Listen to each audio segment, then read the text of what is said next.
Epstein files ലോകത്താകമാനം ചർച്ചയാകുമ്പോൾ അതിനോടൊപ്പം കൂട്ടി വായിക്കുന്ന മറ്റൊന്നുണ്ട്. ഒരു സിനിമയും ആ സിനിമയിലെ രംഗങ്ങളും അതിൻ്റെ സംവിധായകൻ്റെ മരണവും.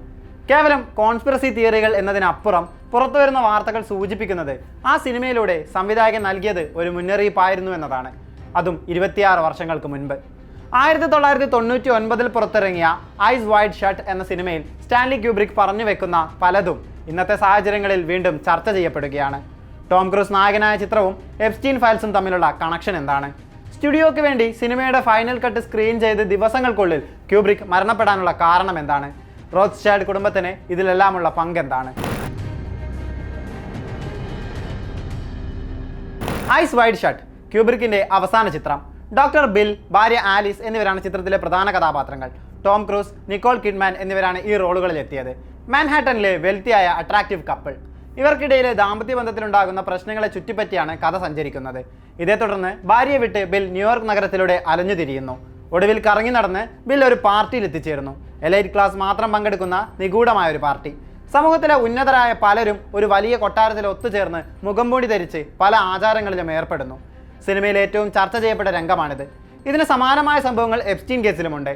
എപ്സ്റ്റീൻ നിരവധി പെൺകുട്ടികളെ സ്വകാര്യ ദ്വീപിലേക്ക് കടത്തിക്കൊണ്ടുപോയി ലൈംഗിക ചൂഷണം നടത്തിയെന്നാണ് കേസ്. ഒട്ടേറെ പ്രമുഖർ ഈ ദ്വീപിലേക്ക് യാത്ര ചെയ്തിരുന്നതായാണ് റിപ്പോർട്ട്. സിനിമയിലേക്ക് വരുമ്പോൾ മാസ്കിട്ട സംഘം ഒത്തുകൂടുന്ന മാൻഷന്റെ എക്സ്റ്റീരിയറായി കാണിക്കുന്നത് ഇംഗ്ലണ്ടിലെ ബക്കിംഗ്ഹാം ഷെയറിലെ മെൻമോർ ടവേഴ്സ് ആണ്. 1854 റോത്സ്ചൈൽഡ് ഫാമിലിക്കായി നിർമ്മിക്കപ്പെട്ട കൺട്രി ഹൗസ്. ആരാണ് ഈ റോത്സ്ചൈൽഡ് ഫാമിലി? അസാമാന്യ സമ്പത്തും അത്രയധികം നിഗൂഢതയുമുള്ള 19-ാം നൂറ്റാണ്ടിൽ ലോകത്തെ ഏറ്റവും കൂടുതൽ സാമ്പത്തിക സ്വാധീനം ചെലുത്തിയ ജർമ്മൻ ജൂയിഷ് കുടുംബം. 20-ാം നൂറ്റാണ്ടിന്റെ അവസാനത്തോടെ കുടുംബത്തിന്റെ സമ്പത്തിൽ വലിയ കുറവുണ്ടായതായി പറയപ്പെടുന്നു. പിൻതലമുറയിലെ പലരിലേക്കും ആ സമ്പത്ത് വീതം വെച്ച് നൽകുകയും ചെയ്തു.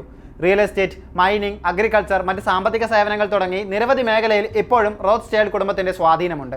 പുതുതായി പുറത്തിറങ്ങിയ എപ്സ്റ്റീൻ ഫയൽസിൽ റോത്സ്ചൈൽഡ് കുടുംബത്തിലെ അംഗങ്ങളുടെ പേരും പരാമർശിക്കപ്പെടുന്നുണ്ട്. സിനിമയുടെ ആശയപരവും പ്രമേയപരവുമായ സമാനതകളല്ല ഈ പേരുകളാണ് ഇപ്പോഴത്തെ ചർച്ചകൾക്ക് വഴിവെച്ചത്. ജർമ്മൻ അമേരിക്കൻ ബിസിനസ്മാനും പേപാൽ കോ ഫൗണ്ടറുമായ പീറ്റർ തീലിന് എപ്സ്റ്റീൻ അയച്ച മെയിലിൽ തന്നെ പരിചയപ്പെടുത്തുന്നത് ഇപ്രകാരമാണ്: as you probably know, I represent the Rothschilds. നിങ്ങൾക്കറിയാമായിരിക്കും, ഞാൻ പ്രതിനിധീകരിക്കുന്നത് റോത്സ്ചൈൽഡ് കുടുംബത്തെയാണ്. ഇത് മാത്രമല്ല, മറ്റൊരു മെയിൽ എപ്സ്റ്റീനും അരിയാന ഡി റോത്സ്ചൈൽഡും തമ്മിലുള്ള ബിസിനസ് ഡീലും വെളിപ്പെടുത്തുന്നു. 2019 എപ്സ്റ്റീൻ അറസ്റ്റിലാകുന്നതിന് മുൻപുള്ള 5 വർഷ കാലയളവിൽ പലതവണ ഇരുവരും മീറ്റിങ്ങുകൾ അറേഞ്ച് ചെയ്തതായി ഫയലിലുണ്ട്. എന്നാൽ കൂടിക്കാഴ്ച നടന്നോ ഇല്ലയോ എന്നത് വ്യക്തമല്ല. ഈ കണക്ഷനുകൾ മാത്രമല്ല റോത്സ്ചൈൽഡിനെയും ഐസ് വൈഡ് ഷട്ടിനെയും ബന്ധിപ്പിക്കുന്നത്. സിനിമയിലെ ഐക്കോണിക് മാസ്ക്ഡ് പാർട്ടിക്ക് സമാനമായ പാർട്ടി 1972 ഫ്രാൻസിൽ നടന്നിട്ടുണ്ട്.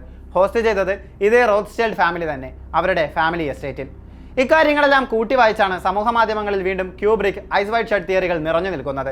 വെറുമൊരു ഹാർട്ട് അറ്റാക്ക് അല്ല അദ്ദേഹത്തിന് മരണകാരണമെന്ന് പണ്ട് തൊട്ടേ അഭ്യൂഹങ്ങളുണ്ട്. അതിനെ വീണ്ടും വീണ്ടും ശക്തിപ്പെടുത്തുകയാണ് പുതിയ വെളിപ്പെടുത്തലുകൾ. ക്യൂബ്രിക്കിന്റെ മരണത്തിന് പിന്നാലെ അദ്ദേഹം എക്സ്പോസ് ചെയ്ത ആളുകളെ സംരക്ഷിക്കുന്നതിനായി ഐസ് വൈഡ് ഷട്ടിൽ നിന്നും 24 മിനിറ്റ് വാർണർ ബ്രോസ് കട്ട് ചെയ്ത് കളഞ്ഞതായി റിപ്പോർട്ടുകളുണ്ട്. ഈ ഭാഗങ്ങളിൽ ഉന്നതരായ വ്യക്തികളുടെ പേരുകൾ പരാമർശിക്കപ്പെടുന്നുണ്ടെന്നാണ് അഭ്യൂഹം.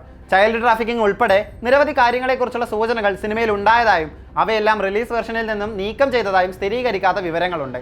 സാത്താനിക് സംഘടന ക്യൂബ്രിക്കിനെ വിഷം കൊടുത്ത് കൊന്നതാണെന്ന കഥകൾ പോലും പ്രചരിച്ചിരുന്നു.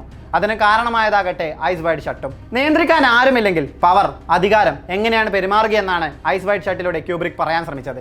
എപ്സ്റ്റീൻ ഫയൽസ് നമുക്ക് വെളിപ്പെടുത്തി തരുന്നതും അതുതന്നെ. പണമുള്ളവൻ, പവറുള്ളവൻ കാട്ടിക്കൂടുന്ന ക്രൂരതകൾ നിറഞ്ഞ ലോകം. കൂടുതൽ രേഖകൾ പുറത്തു വരുമ്പോൾ ഈ കോൺസ്പിറസികൾക്കെല്ലാം ഒരു ഉത്തരം ഉണ്ടാകുമെന്ന് പ്രതീക്ഷിക്കാം.